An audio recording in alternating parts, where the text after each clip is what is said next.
Les outils de développement du navigateur, appelés DevTools, contraction de Developer Tools, soit outils pour développeurs, sont intégrés directement dans tous les navigateurs modernes.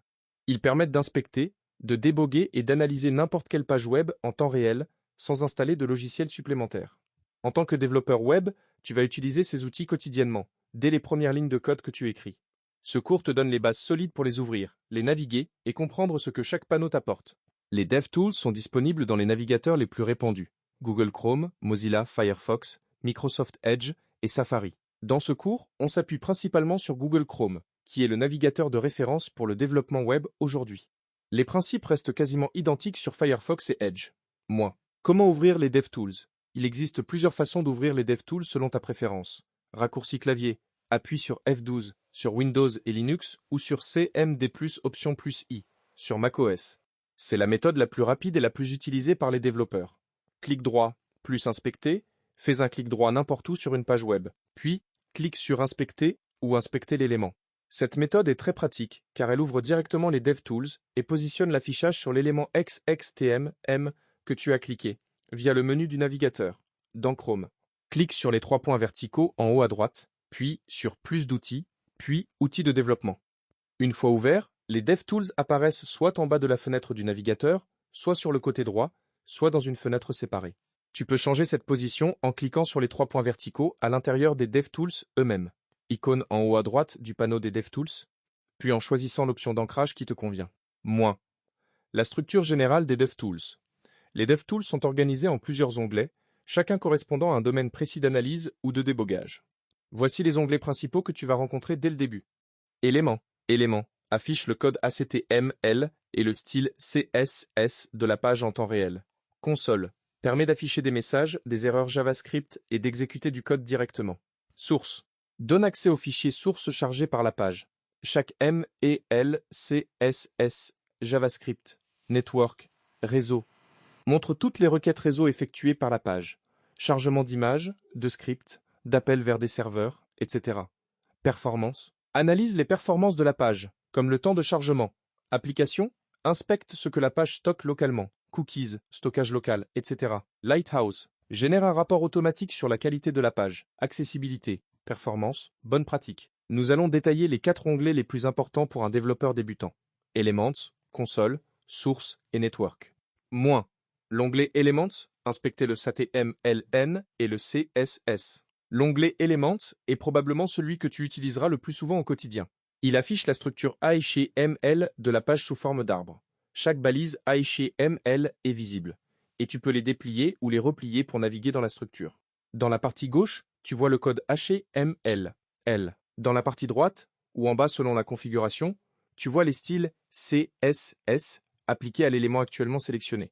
Exemple concret, si tu cliques sur un bouton d'une page avec clic droit supérieur à inspecter, l'onglet Elements s'ouvre et met en surbrillance la balise EKS ML correspondant à ce bouton.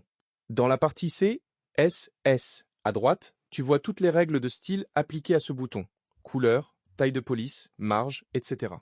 Tu peux modifier le chaque MM et le CSS directement dans les DevTools. Ces modifications sont temporaires. Elles disparaissent si tu recharges la page, mais elles sont extrêmement utiles pour tester rapidement des changements visuels avant de les appliquer dans ton éditeur de code. Par exemple, tu peux double-cliquer sur une valeur de couleur CSS dans le panneau des styles et la changer pour voir immédiatement l'effet sur la page. L'outil de sélection, l'icône de curseur en haut à gauche des DevTools, ou le raccourci CTRL plus Shift plus C sur Windows, ou CMD plus Shift plus C sur macOS, te permet de pointer directement sur un élément visuel de la page pour le sélectionner dans l'onglet Elements. C'est très utile quand la page est complexe et que tu ne veux pas chercher l'élément dans l'arbre HTML à la main. L'onglet Console, lire les messages et exécuter du code. La console est l'outil de communication entre le navigateur et toi. Elle affiche les erreurs JavaScript, signalées en rouge, elle t'indique qu'un script a planté et te donne le fichier et la ligne concernée. Les avertissements, signalés en orange ou jaune, ils indiquent des problèmes potentiels mais non bloquants. Les messages de débogage, lorsqu'un développeur écrit console.log dans son code JavaScript, le résultat s'affiche ici. C'est la technique de débogage la plus basique, mais aussi la plus utilisée. Exemple concret. Si tu écris dans ton code JavaScript console.log « Bonjour le monde », ce texte apparaîtra dans la console dès que ce code sera exécuté par le navigateur. Tu peux aussi taper directement du code JavaScript dans la console et appuyer sur Entrée pour l'exécuter. Par exemple, tape document.title dans la console et appuie sur Entrée. Tu verras s'afficher le titre de la page actuelle. Tape Alert Test et une boîte de dialogue apparaîtra. La console est également ton premier allié pour comprendre pourquoi une page ne fonctionne pas comme prévu. Une erreur en rouge indique souvent qu'un fichier JavaScript n'a pas été trouvé, qu'une variable n'est pas définie ou qu'une fonction est appelée sur un élément qui n'existe pas dans la page. Moins. L'onglet Source, explorer les fichiers de la page. L'onglet Source liste tous les fichiers qui ont été chargés pour afficher la page. Fichiers HH, ML, feuilles de style, CSS, script, JavaScript, images, police de caractères, etc. Cet onglet est particulièrement utile pour lire le code source d'une page ou d'un script pour comprendre comment il fonctionne, poser des points d'arrêt breakpoints en anglais, dans le code JavaScript. Cela permet de stopper l'exécution du script à une ligne précise et d'inspecter les valeurs des variables à cet instant. C'est une technique de débogage avancée que tu utiliseras de plus en plus au fur et à mesure de ta progression. Pour l'instant, retiens surtout que cet onglet te permet d'accéder aux fichiers bruts tels que les navigateurs les a reçus depuis le serveur. Moins. L'onglet Network, réseau. Surveiller les échanges avec le serveur. L'onglet Network enregistre toutes les requêtes que les navigateurs envoient et reçoivent pendant le chargement de la page. Chaque requête correspond à un fichier ou à une donnée demandée au serveur. Pour l'utiliser correctement, ouvre d'abord les DevTools, reste sur l'onglet Network, puis recharge la page, touche F5 ou CTRL+R. Tu verras alors apparaître la liste de toutes les ressources chargées. Chaque ligne dans cet onglet représente une requête. Pour chaque requête, tu peux voir le nom du fichier ou de la ressource demandée, le type, image, script, feuille de style, document HTML, données JSON, etc. Le statut. Un code numérique indique si la requête a réussi ou échoué. Le code 200 signifie que tout s'est bien passé. Le code 404 signifie que la ressource n'a pas été trouvée sur le serveur. Le code 500 signifie une erreur côté serveur. Le temps de chargement, combien de millisecondes la requête a pris, la taille de la ressource téléchargée. Exemple concret. Si tu charges une page et qu'une image ne s'affiche pas, va dans l'onglet Network, recharge la page et cherche une ligne rouge avec le nom du fichier image et un statut 404. Cela confirme que l'image est introuvable sur le serveur, et tu sais alors qu'il faut vérifier son chemin dans le code HTML. L'onglet Network est aussi fondamental quand tu travailleras avec des API, des interfaces qui permettent à une application de communiquer avec un serveur pour envoyer ou recevoir des données. Tu pourras y voir les requêtes envoyées, les données transmises et les réponses reçues. Moins. Les erreurs fréquentes et comment les lire. En tant que débutant, tu rencontreras souvent ces types d'erreurs dans la console. Unquote reference error, une variable ou une fonction est utilisée mais n'existe pas. Exemple. Si tu écris console.log ma variable, mais que ma variable n'a jamais été déclarée, tu obtiendras cette erreur. Unquote OTera. Tu essaies d'effectuer une opération sur une valeur qui n'est pas du bon type. Exemple. Appeler une fonction sur null ou undefined, 404 not found visible dans la console et dans l'onglet Network. Une ressource, image, script, feuille de style, est introuvable sur le serveur. Vérifie le chemin du fichier dans ton code. Corse.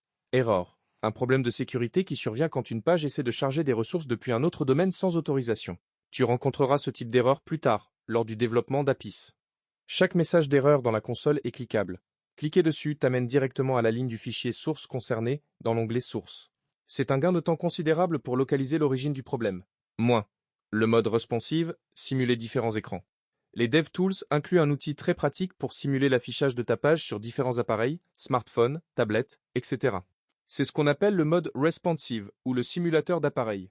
Pour l'activer, clique sur l'icône représentant un téléphone et une tablette en haut à gauche des DevTools. Ou utilise le raccourci CTRL plus Shift plus M sur Windows ou CMD plus Shift plus M sur macOS. La fenêtre de prévisualisation se transforme alors en une zone simulant un écran de smartphone, et tu peux choisir la résolution exacte en haut de la page. Par exemple iPhone SE, iPad, Galaxy S20 ou une résolution personnalisée. Cet outil est indispensable pour vérifier que ton site s'affiche correctement sur mobile sans avoir à tester sur un vrai appareil à chaque modification. Moins. Bonne pratique à adopter dès maintenant. Prends l'habitude d'ouvrir les DevTools dès que tu travailles sur une page web, même si tout semble fonctionner. Surveille la console pour voir si des erreurs ou des avertissements apparaissent silencieusement. Utilise le clic droit supérieur à inspecter pour analyser rapidement n'importe quel élément visuel d'une page web que tu admires ou que tu veux comprendre. C'est une excellente façon d'apprendre comment les sites sont construits. Ne te contente pas de lire les erreurs. Lis le message complet, le nom du fichier et le numéro de ligne indiqué. Ces informations te donnent directement la piste pour corriger le problème. Quand tu utilises console.log pour déboguer ton JavaScript, Pense à nettoyer ces lignes de débogage avant de livrer ton code. Un code de production ne devrait pas afficher de message de débogage inutile. Dans l'onglet Network, active la case Display Cache, désactiver le cache pendant le développement. Le cache est un mécanisme qui fait que le navigateur mémorise les fichiers déjà téléchargés pour aller plus vite, mais cela peut t'empêcher de voir tes dernières modifications. Désactiver le cache garantit que le navigateur charge toujours les fichiers les plus récents. Moins. En résumé, les DevTools sont ton tableau de bord en tant que développeur web. Ils te permettent de voir ce que le navigateur fait en coulisses, comment la page est construite, quels fichiers sont chargés, quelles erreurs surviennent et comment le JavaScript s'exécute. Maîtriser les 4 onglets principaux, Element, Console, Source et Network, te donnera une autonomie considérable pour diagnostiquer et corriger les problèmes que tu rencontreras tout au long de ta formation et de ta carrière.